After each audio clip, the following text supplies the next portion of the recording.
మెదక్ జిల్లా నర్సాపూర్ పట్టణంలో రాష్ట్ర మంత్రి వివేక వెంకటస్వామి పర్యటించారు. కళ్యాణ లక్ష్మి, షాదీ ముబారక్ చెక్కులు, అలాగే ఇందిరా మహిళా పథకం కింద మహిళలకు చీరల పంపిణీ కార్యక్రమాన్ని నిర్వహించారు. రాష్ట్రంలో రేషన్ కార్డులు ఉన్న మహిళలందరికీ చీరలు పంపిణీ చేస్తున్నామని మంత్రి తెలిపారు.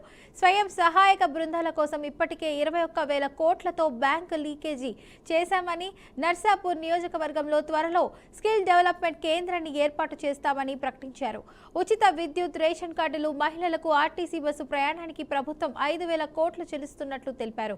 అనంతరం మంత్రి రాయరావు చెరువు వద్ద చేప పిల్లలను వదిలి మత్స్యకారుల అభివృద్ధికి ప్రభుత్వం కట్టుబడి ఉంటుందని స్పష్టం చేశారు.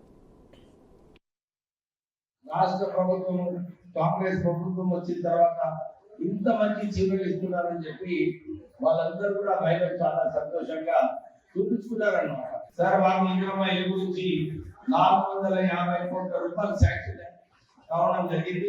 దాంట్లో ఆల్రెడీ 53 కోట్ల రూపాయలు డిస్బర్స్ చేశారు. మేము కూడా ఎక్కడ ప్రయత్నం చేస్తున్నాము. మంచిగా అందరూ కూడా ఈ ఇందిరమ్మ ఇల్లు కట్టుకుంటే బాగుంటుంది. వాళ్ళందరూ గుర్తు చేసుకున్నారు అక్కడ. ఎందుకంటే 1970లో ఇందిరాగాంధీ గారు ప్రధానమంత్రి ఉన్నప్పుడు వారు ఇందిరమ్మ ఇల్లు జాగా లేని వారికి అసైన్మెంట్ ఇప్పిస్తూ ఇందిరమ్మ ఇల్లు ఆ రోజుల్లో కట్టడం జరిగింది. కాంగ్రెస్ ప్రభుత్వం పట్టనే ఆ రోజులలో ఏదైతే ఇందిరాగాంధీ గారు మనందరికీ ప్రధానమంత్రిగా ఉండి బీద ప్రజలకు ఆదుకుంటూ వారి పేరు పైన మరొకసారి ఇందిరమ్మ ఇల్లు ఇవ్వడము, ఇందిరమ్మ చీరలు ఇవ్వడము కార్యక్రమం రాష్ట్ర ప్రభుత్వం. వికారాబాద్ జిల్లా తాండూరులో ఇందిరమ్మ చీరల పంపిణీ కార్యక్రమం నిర్వహించారు. బషీరాబాద్, యాలాల, పెద్దెముల్, తాండూరు మండలాల్లో జరిగిన ఈ కార్యక్రమాలకు స్థానిక ఎమ్మెల్యే బొయ్యని మనోహర్ రెడ్డి హాజరై మహిళలకు చీరలను అందజేశారు. సీఎం రేవంత్ రెడ్డి 1 కోటి మంది మహిళలను కోటీశ్వరులను చేయాలనే లక్ష్యంతో ఇందిరా మహిళా శక్తి కార్యక్రమం అమలు చేస్తున్నారని ఎమ్మెల్యే అన్నారు. గత ప్రభుత్వ కాలంలో పంపిణీ చేసిన చీరలు ఉపయోగకరంగా లేవని విమర్శించారు. మహిళలు ధైర్యంగా ముందుకు సాగి అన్ని రంగాల్లో రాణించాలంటూ పిలుపునిచ్చారు. ప్రజాప్రభుత్వం పేదల అభ్యున్నతే లక్ష్యంగా ముందుకు సాగుతుందని ఎమ్మెల్యే స్పష్టం చేశారు.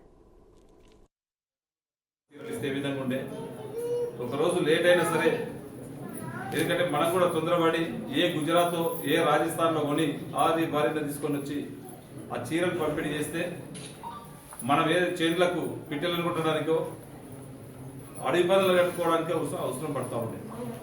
ఈ రోజు ఆ విధంగా కాకుండా ఈ చీరలు కూడా మన దగ్గరే తెలంగాణ ప్రజలే, మన ప్రజలే ఇక్కడే తయారు చేయాలా, వారికి ఇక్కడనే ఉపాధి కల్పించాలనే ఉద్దేశంతో మన దగ్గర ఏదైతే ఉందో కరీంనగర్ జిల్లాలో అక్కడే చేనేత కార్మికులతోని ఈ చీరలన్నీ కూడా ఇక్కడ తయారు చేయడం జరిగింది. చూడడానికి కూడా ఇక్కడ నుంచి మహిళా సంఘాల నుంచి చాలా మంది తీసుకెళ్లారు. నువ్వు వెళ్ళావమ్మా? సిరిసిల్లకి వెళ్ళావా? చాలా మందికి సిరిసిల్లకు పంపించడం కూడా జరిగింది. ఈ విధంగా బాగుంటుంది, ఎట్లయితే బాగుంటుంది, ఈ డిజైన్స్ అయితే బాగుంటుందా లేదా, ఏ కలర్ అయితే బాగుంటుందో మనందరి సమిష్టి నిర్ణయంతోనే మహిళా సంఘ సభ్యులను అందరినీ కూడా ఇన్వాల్వ్ చేసి ప్రతి జిల్లా నుంచి 45 మందిని తీసుకెళ్లి సిరిసిల్లకు తీసుకెళ్లి అక్కడ చూపించి ఈ విధంగా నేస్తా ఉన్నాం, తయారు చేస్తా ఉన్నాం, బాగా అయితే మీ అందరి సహకారంతో, మీ అందరి కోరిక మేరకు ఇది సెలక్షన్ చేయడం జరిగింది.